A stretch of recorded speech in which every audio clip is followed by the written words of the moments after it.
Alright, you guys know what this means. I got a little too wordy with my last video, had to split it up into two. So without further ado, here is part 3 of this whole scale rudiment thing, combining the basic ones with the half-whole half rudiment.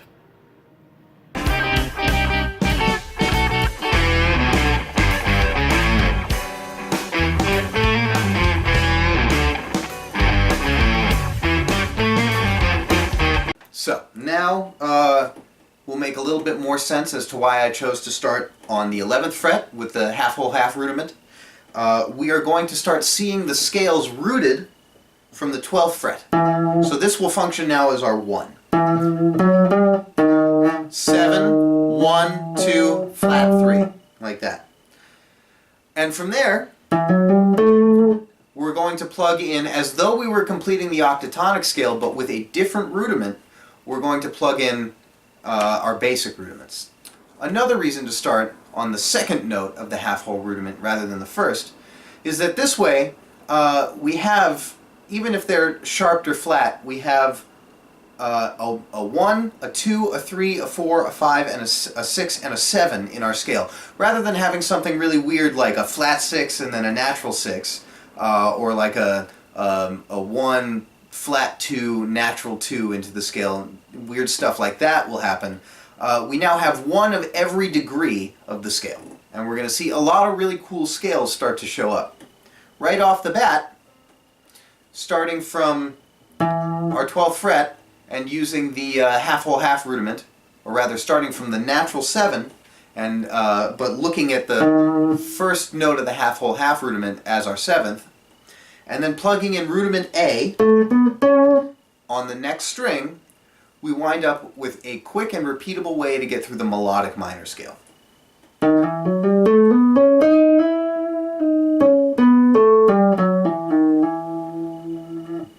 And again, if you are looking at the rudiment shapes in this octave spread and then the pattern repeats, you can take this up to here, no problem, and then back down.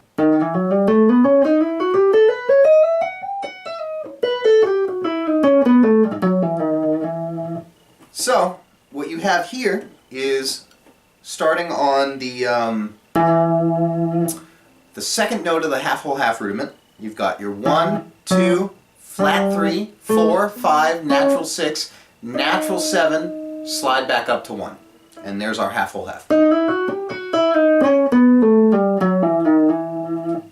Now if we place rudiment B in the same place as we place rudiment A, we wind up with this altered Locrian scale. It's really out there and dark. It sounds like this. Now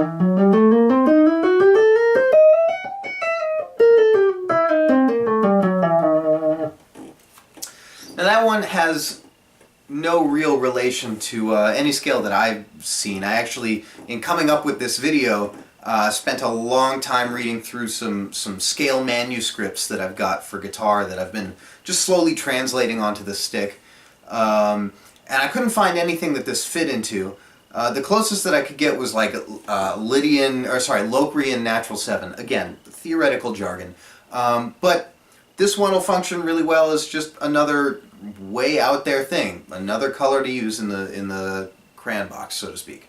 So what we have in this weird altered Locrian thing going on is 1, natural 2, flat 3, 4, flat 5, flat 6, natural 7, and then back to 1. Now, when we combine rudiment C in as our second rudiment, then we are going to wind up with a quick and easy path through the harmonic minor scale. And it sounds something like this.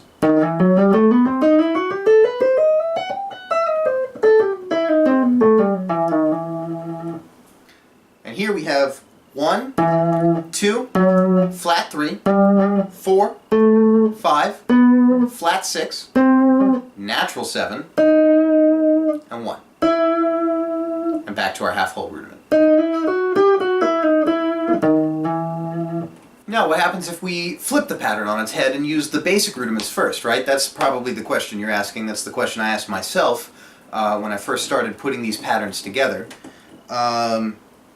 So, let's do that. Let's now look at the basic rudiments as the root of the scale, rather than the half-whole rudiment. So when we're looking at the basic rudiments as our root now, when we get to the half-whole rudiment, the first note of that rudiment will be the sharp 4 of our scale.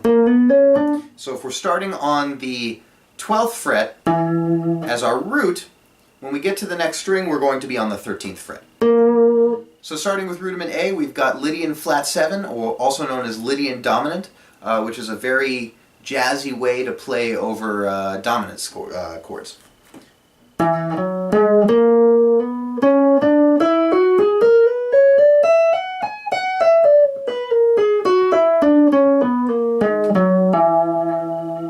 You can tell it sounds really unresolved there, and so very naturally we're going to want to wind up resolving probably to the 5th of that, the second note of the half-whole rudiment.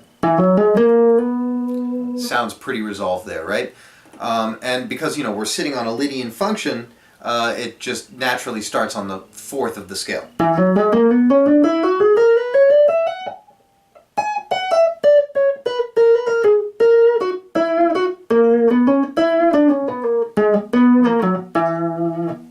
So here we have our 1, our natural 2, our natural 3, our sharp 4, which is that Lydian sound, our natural 5, natural 6, and then a flat 7, which makes it Lydian dominant. You know, you've got that major third and the flat 7 in the same scale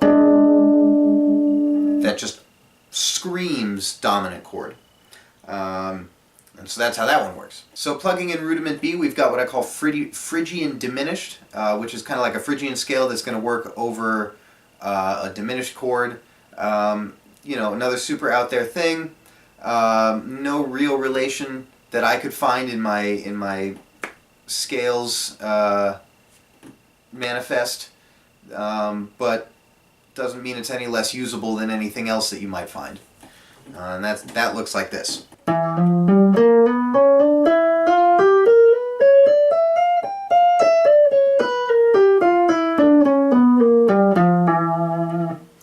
And with the Phrygian diminished scale, you have your 1, flat 2, which gives that Phrygian sound, flat 3, sharp 4, which is the kind of the diminished thing, natural 5, natural 6, which gives you the fully diminished chord there, and flat 7, and back to 1. And so that'll work over a couple of different things. You could use that interchangeably between diminished chords and minor chords. And finally we've got rudiment C, the whole step to half step rudiment, which gives us Dorian sharp 4, or I like to call it, I think it's called the Gypsy Scale, although I could be wrong, that could just be really racist, and if it is, I'm sorry. But that's going to sound something like this.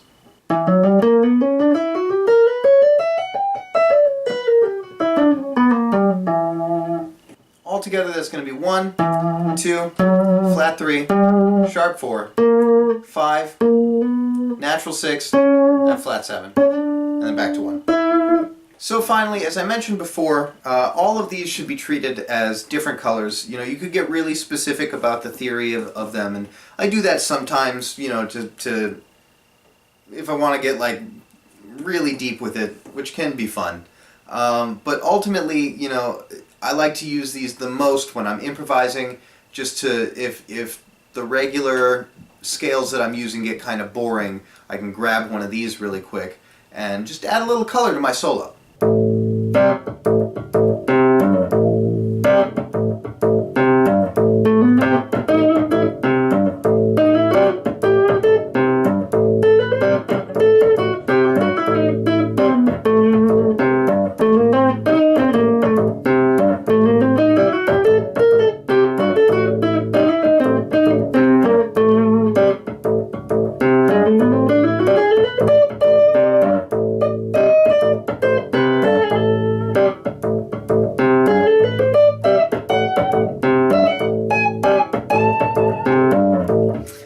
see I'm switching through all of these, and each time I do, it's still over this A minor that I'm playing, but each time I switch through them, it just adds a different flavor to what I'm playing.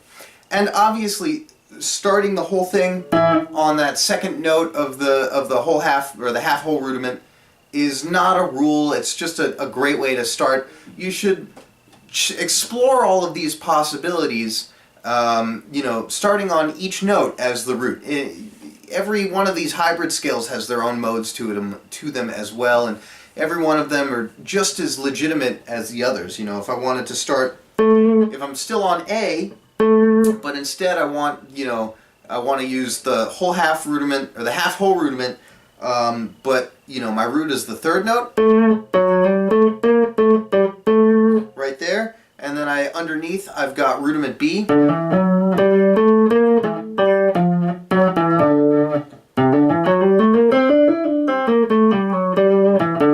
So basically I just make the root the C here, like this.